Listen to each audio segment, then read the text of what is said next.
Assalamualaikum warahmatullahi wabarakatuh. Kembali lagi ketemu saya Wirjan Ahmad Jana. Pada kesempatan kali ini kita membahas mengenai dunia otomotif. Yang saya sampaikan pada kesempatan kali ini adalah bagaimana cara memelihara dan merawat kendaraan agar selalu prima, awet, hemat bahan bakar dan ramah lingkungan.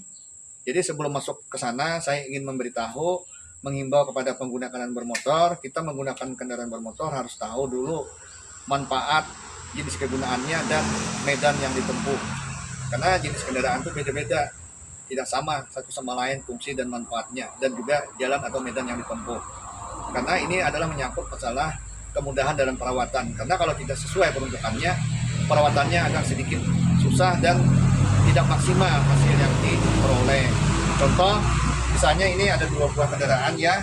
Ini saya bukan mengendorse produk tertentu, ini kebetulan dari Honda. Nah, ini saya punya bebek Honda Supra X125 teknologi PGM-MI tahun 2011. Jadi sudah pakai saya kurang lebih 13 tahunan lebih.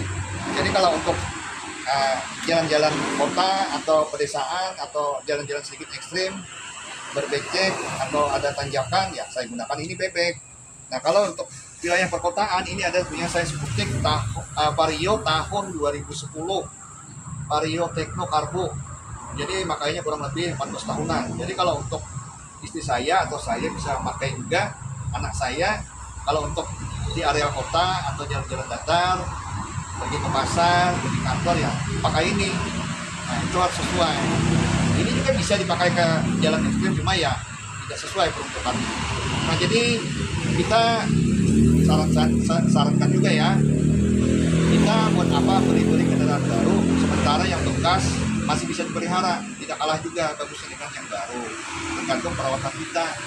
Jadi kalau kita ada uang ya untuk penghematan, alangkah baiknya uang disimpan untuk keperluan lain. Tapi kalau selera tinggi uang banyak ya masalah, tapi kalau saya pribadi mending disimpan, karena bagaimanapun juga yang namanya sepeda motor ya, kata orang dulu bannya tetap murah, kalau hujan kehujanan, kalau panas kepanasan, itu istilah orang-orang zaman dulu. Nah, jadi apa-apa saja ya yang harus kita perhatikan untuk merawat kendaraan yang sederhana. Ini merupakan panduan ya atau dasar dari saya bagaimana cara yang sederhana untuk memelihara kendaraan. Tapi kalau tidak bisa dilakukan secara mandiri, ya bisa kita serahkan kepada ahlinya. Ya, panduan dasar ini yang bisa sebagai pegangan gitu. Nah, yang pertama apa ya? Yang pertama ini ya, Supra X saya ini ban harus diperhatikan. Ban ini harus sesuai ukurannya, ban belakang dan ban depan. Jangan terlalu besar. Kekencangannya pun harus teratur sesuai dengan isinya. Jangan terlalu kencang dan jangan terlalu kempes. Nah, ini mempengaruhi juga kenyamanan, performa, dan konsumsi bahan bakar. Yang kedua, yang menggunakan rantai jenis bebek, itu kekencangannya juga harus diatur. Jangan sampai terlalu kendor, jangan sampai terlalu kencang. Nah, ini harus diberi pelumas juga dia agar ringan. Nah, ini berpengaruh juga pada performa, kondisi, bahkan konsumsi bahan bakar. Yang kedua adalah ini oli mesin. Ini jenis 4 tak, jadi oli mesin. Tidak menggunakan oli tetes atau oli samping. Jadi oli mesin ini harus diganti secara berkala, teratur sesuai dengan pemakaian atau jam terbangnya. Ini kalau punya saya ini maksimalnya kalau Supra ini 2000 km. Nah, kalau Vario ini kalau saya untuk perawatan itu maksimal 1500, bisa lebih sedikit. Nah, itu harus diganti. Gunakan oli yang rekomendasi pabrik, karena rekomendasi pabrik itu sudah diperhitungkan, sudah melalui kajian.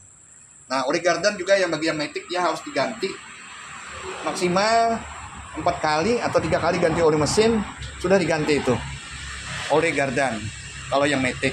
Nah, itu jangan gunakan ya oli yang eksternal kalau mesinnya masih bagus dan presisi. Sayang, gunakan oli yang dari pabrikan, karena oli pabrikan ini saya katakan sudah diperhitungkan tingkat keawetannya.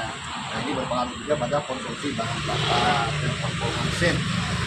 Nah, ini juga filter udara. Filter udara jangan sampai ada mengalami kampet. Kalau Supra itu di sini ya harus dibuka, dibersihkan. Nah, kalau bunyinya sudah berubah, tarikan kurang, mesin panas, itu kemungkinan besar filter udara ini. Itu tergantung jalan atau medan juga. Kalau banyak debunya ya harus secepatnya dibersihkan. Kalau dia sudah mengalami kerusakan, itu harus diganti. Nah, diganti yang baru. Dan ini berpengaruh juga pada konsumsi bahan bakar dan juga performa mesin. Ini harus diperhatikan juga ya. masalah filter udara ini, saringan udara untuk udara masuk ke bagian mesin. Nah kalau Vario ini di sini, di bawah sini ya filternya. Nah di sini. Nah ini juga rem atau brake. Nah rem saya supply ini ada dua, belakang sama depan. Ini harus diperhatikan juga remnya, jangan sampai lengket. Nah lengket sedikit itu berpengaruh juga pada konsumsi bahan bakar, berat ya. Makanya harus dibenahi, kalau kotor dibersihkan kalipernya atau pistonnya. Nah juga ini olinya juga ya, olinya ini, oli rem ini harus terjaga juga, jumlahnya jangan sampai berkurang. Baik itu anunya ini apa, masternya, hidroliknya harus berfungsi. Nah itu harus dijaga juga. Kalau remnya, kalau Vario ini belakangnya troma, kalau depannya itu cakram. Nah rem cakram ini ya kalau sudah berbunyi, nah bisa dites seperti ini, putar seperti ini. Nah kalau ringan seperti ini bagus, dia normal ringan. Nah, bagus dia ringan, dari kan mesin juga ringan, konsumsi bahan bakar juga ringan. Kalau sudah berbunyi sek berarti dia ini ampasnya juga harus diperhatikan. Ntar dia cepat aus nantinya, bahaya nanti ininya, penengannya ini, bundaran ini aus nantinya. Nah itu harus dijaga juga, jangan sampai mengalami kerusakan di situnya. Juga kelahar juga harus diperhatikan. Ini kelahar bebek saya ini ada kelahar depan, belakang, dan gear. Nah ini harus dikasih grease. Ini ya mungkin kalau kita medannya berair atau dengan ada banjir, nah itu grease-nya bisa berkurang. Dikasih, kalau dia sampai berbunyi mendengung atau sampai kocak, nah itu parah. Nah dengan diberi grease ini putaran ban juga ringan, enteng. Nah dengan enteng ini berpengaruh juga pada konsumsi atau performa kendaraan. Nah itu berpengaruh juga pada konsumsi bahan bakar juga. Kalau kelahar matic ini di sini ya, di bagian sini dia tidak perlu pakai grease, dia sudah menyatu dengan oli gardan. Cuma kelahar depannya harus diperhatikan. Nah gitu. Ini juga masalah busi. Nah busi itu di sini untuk pembakaran ya. Kalau Supra itu di sini. Busi ini harus diperhatikan. Nah, itu kalau udah bunyinya berubah, nembak-nembak, kecepatan kurang, tenaga kurang, itu busi kemungkinan. Bisa ada kotoran, pengendapan, atau kepala businya basah akibat banjir, itu dibersihkan juga.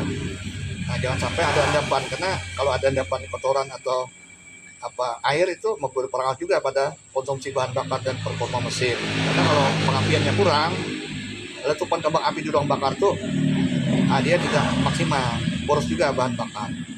Nah ini juga katup atau klep. Nah katup tuh kalau bebek di sini mesinnya horizontal masih. Ini katup masuk untuk minyak masuk sama udara, ini keluar untuk pembuangan. Ini mesinnya masih menggunakan SOH AC, katupnya tunggal, sama dengan Vario itu masih tunggal. Jadi kalau ada mengalami sedikit bunyi kasar atau bunyi berisik, nah itu mungkin ada kelonggaran. Nah kalau mengalami kelonggaran itu sudah mengurangi performa, bahkan boros bahan bakar, konsumsi bahan bakar juga besar. Jadi harus disetting atau disetel dengan ahlinya, gunakan poler sesuai dengan ukuran atau jenis kendaraannya. Nah ini juga aki atau baterai. Kalau Supra itu di sini ya. Kalau Vario itu di sini. Vario itu di sini tempatnya ini. Nah, jadi aki ini adalah untuk kelistrikan.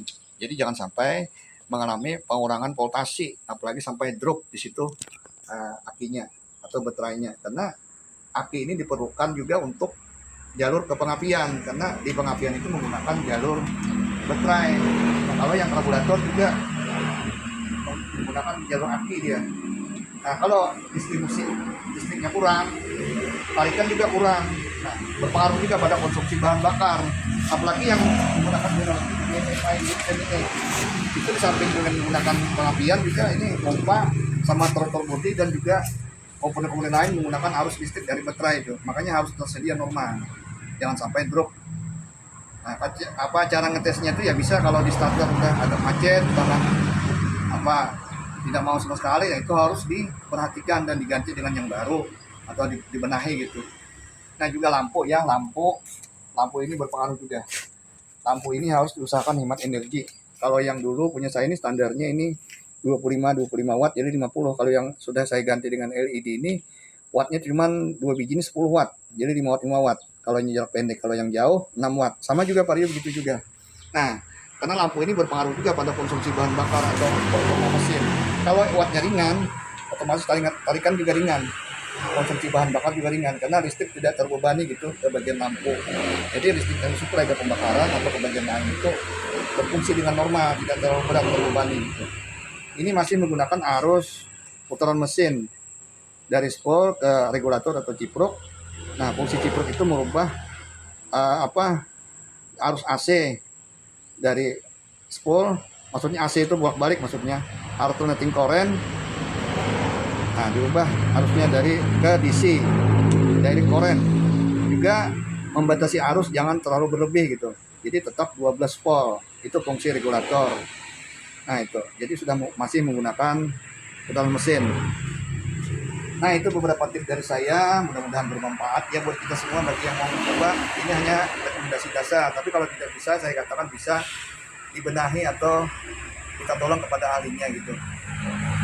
Ini juga kalau masalah pengisian bensin, ya kita harus mengisi bensin tempat-tempat yang sudah terkena kayak SPBU, tempat-tempat umum yang sudah terkena yang bagus gitu, kadar kualitas oktannya ataupun juga kadar kebersihannya, karena berpengaruh juga bahan bakar ini pada performa mesin dan konsumsi bahan bakar gitu. Juga kembali kepada diri kita, pengguna kendaraan, berkendaralah teratur, baik dan benar. Jangan kendaraan digeber-geber yang tidak ada manfaatnya. Jangan akselerasi terlalu berlebih atau kecepatan yang terlalu tinggi, karena akselerasi yang berlebih juga berpengaruh juga pada konsumsi bahan bakar dan performa mesin. Terakhir, taati selalu peraturan lalu lintas yang ada, berkendara dengan baik, kendaraan rambu-rambu yang ada, hormati pengguna jalan, hargai, jaga keselamatan kita bersama. Itu saja pesan dari saya. Semoga bisa membawa manfaat buat kita semua. Assalamualaikum warahmatullahi wabarakatuh.